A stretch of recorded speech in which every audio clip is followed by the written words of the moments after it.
All righty then. We got a couple of emails here from my, where are they? I got them next to my heart. Oh, here he is, my back pocket.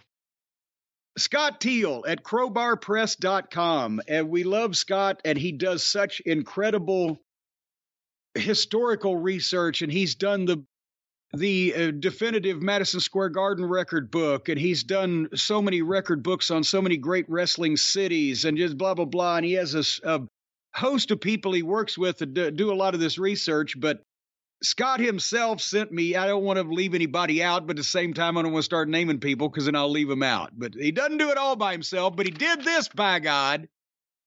Scott sent me this from research he's been doing, and it addresses a lot of people have always, are saying about the pioneer days of wrestling. I wonder when they first started working, or I wonder when, there, since the dawn of time, I bet you they were working in the Roman Colosseum, not the lions, maybe, but I guarantee you from the dawn of any combat sport, there has been a work of various kinds, but this is a different kind that I've ever heard of. This is from the St. Louis Globe-Democrat, 2 articles.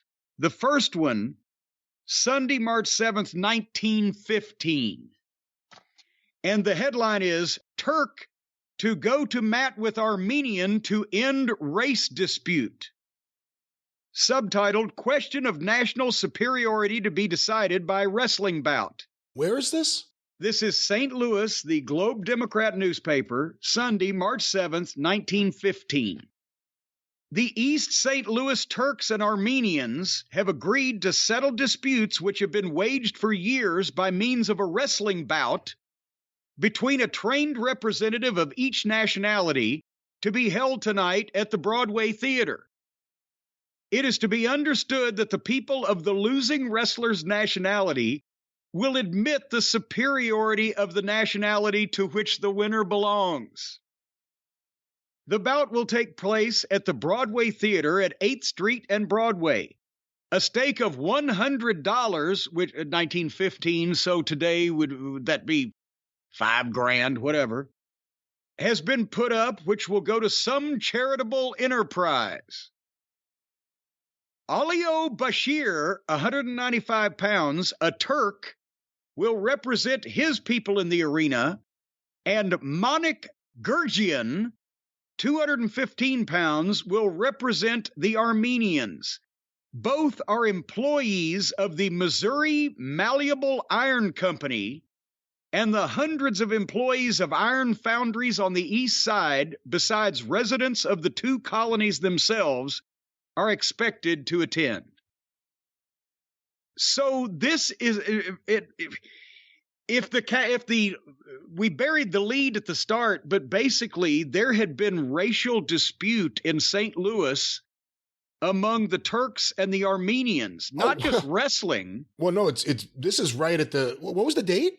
This is right before World War I. Beyond World War I? Right. Well, actually, before we got in it, but World War I was actually going on, yes. But this is right before the Turks slaughtered the Armenians. This is right before the genocide.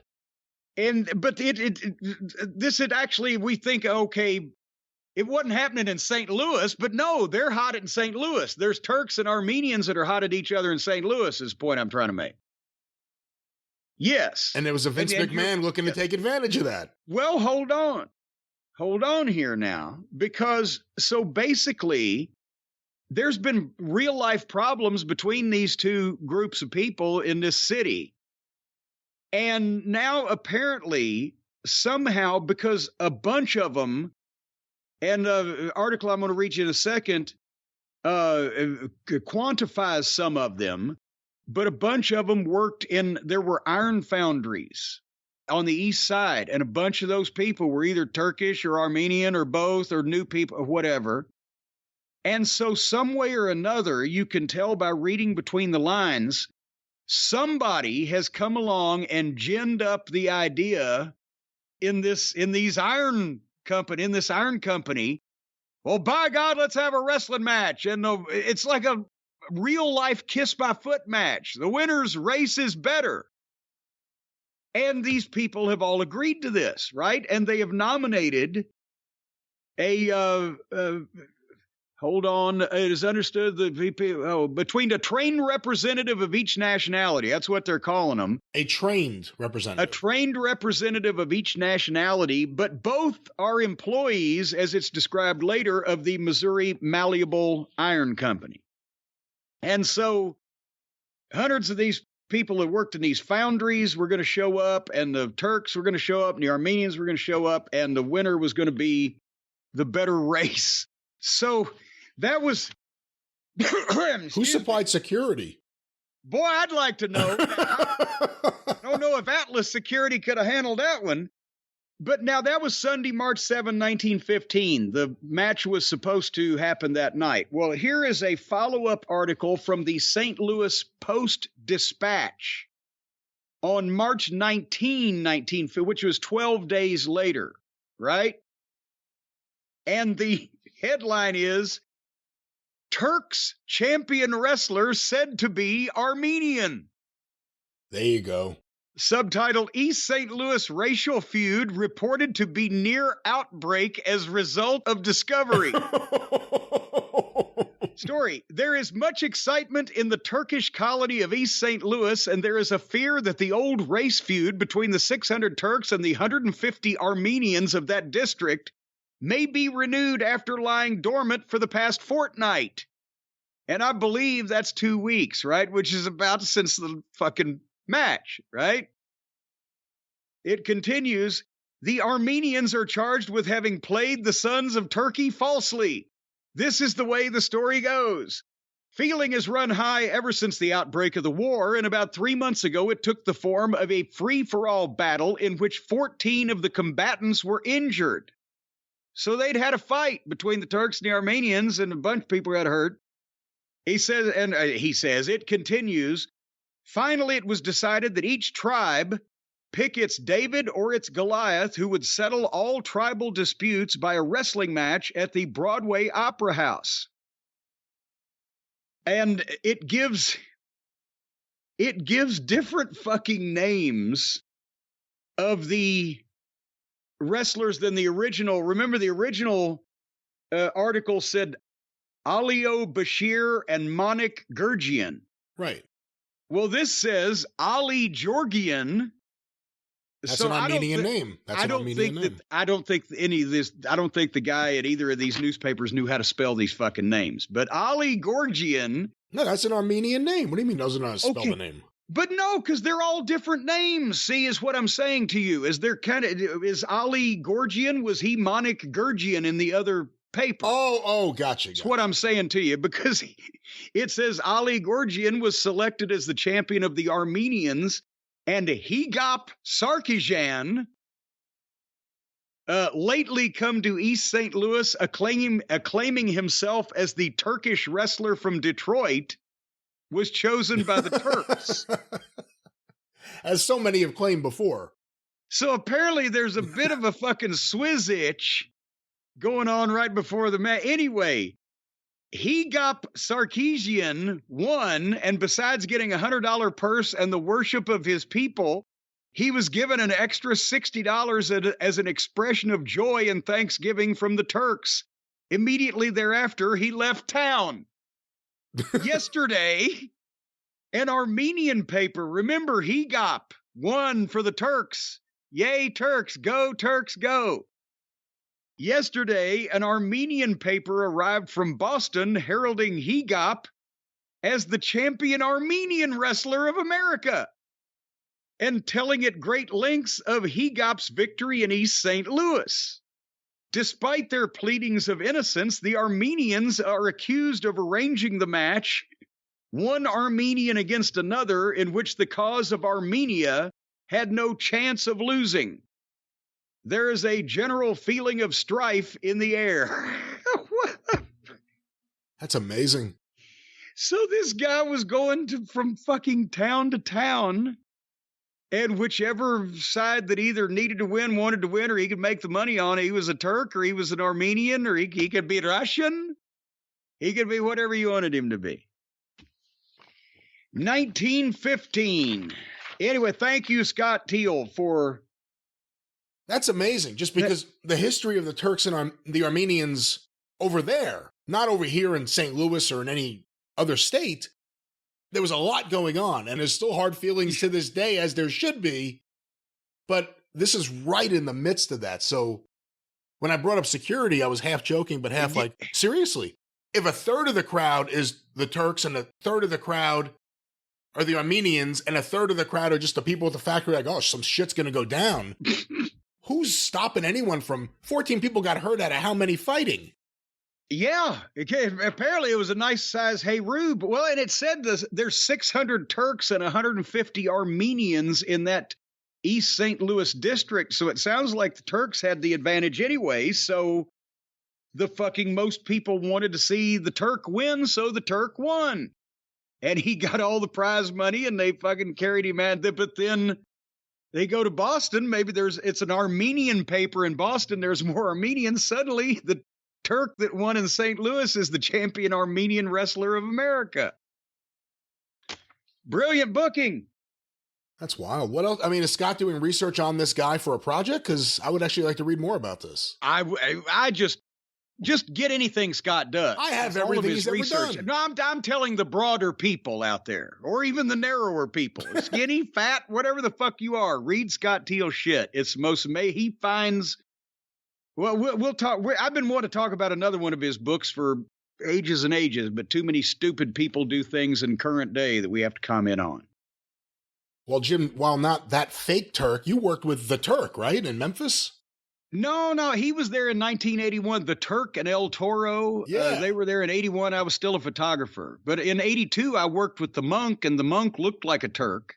The Monk? He was bald-headed. The guy came in. I don't know from where, and I'm not sure where he went to. But this guy, and he wasn't a bad guy. He was just crazy as a rainbow trout in a car wash. And he was bald-headed and kind of ugly-faced. And he was the Monk, and he wore a monk outfit, the robe and the rope belt and everything, and just these black tights. And he's kind of a punch-and-kick guy. But his big thing was he told Jimmy Hart, he said, "You can hit me in the stomach with a baseball bat." What? Yeah, I'm going to show how tough I am. So he comes in and he gets like a win or two on TV, and then Lawler booked him against Lawler for the Southern Heavyweight title on the undercard of the Jerry Lawler-Andy Kaufman match, because they kind of weren't sure how it was going to go, and it wasn't like Lawler needed to be advertised against just Andy Kaufman and not a legitimate match, right?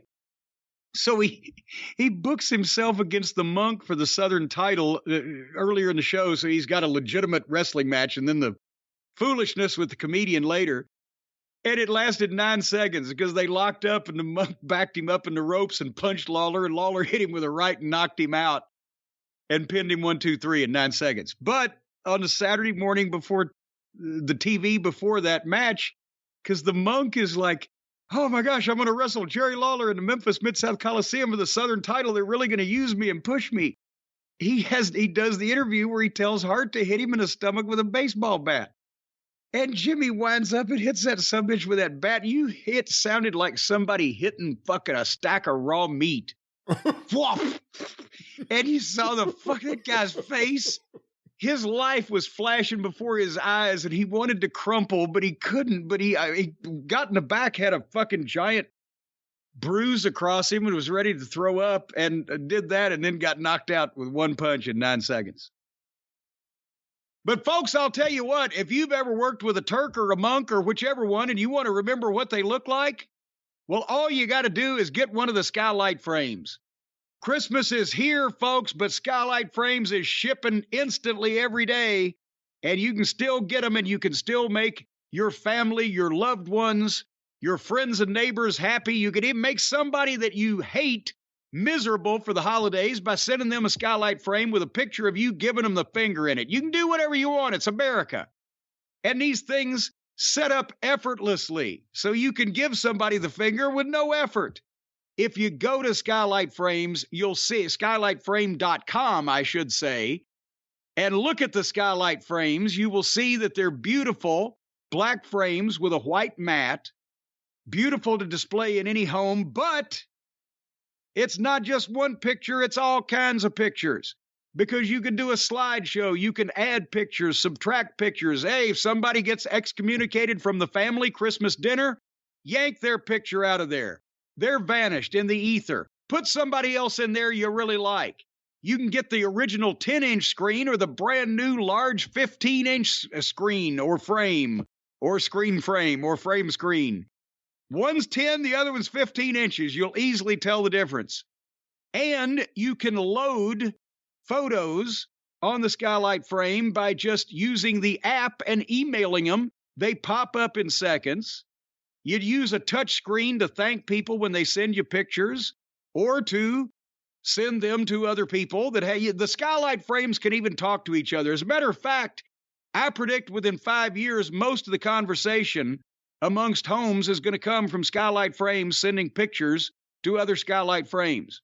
So that's something we got to look forward to. You won't really have to speak to anybody. Just send them a picture of yourself. Let them know you're still breathing. And you can also, if you want to, go right now to skylightframe.com. That's SKYLIGHTFRAME.com. And use the promo code DRIVE and get $15 off your purchase of the aforementioned skylight frame. Just go to skylightframe.com, promo code DRIVE, save $15, and spread joy and happiness. Or misery, whatever you want to do. You want to send somebody, as a matter of fact, lull them into a false sense of security. Send somebody that you really want to get even with a skylight frame and load it up with all these pictures of sunshine, lollipops, rainbows, waterfalls, puppy dogs, boxes of fluffy ducks, and then send them a close-up picture of your anus that'll just pop up on their wall. Don't just hit people with surprise pictures of that, no. Right in the middle of Christmas dinner, some puckered sphincter just shows up on... You could do that, I'm just saying, but most people don't. Well, now we know what to get you. But there's not enough room in the show to say all the nice things that people are saying about the skylight frame. You got to go to skylightframe.com and check them out for yourself and use the promo code DRIVE. And then just whatever you do from there, it's up to you. It's a free country, and we're not ones to judge. Yes, all righty. Yes, you are. Well, but I only do it to you. It's not like I do it out in public and judge people. Okay. Anyway,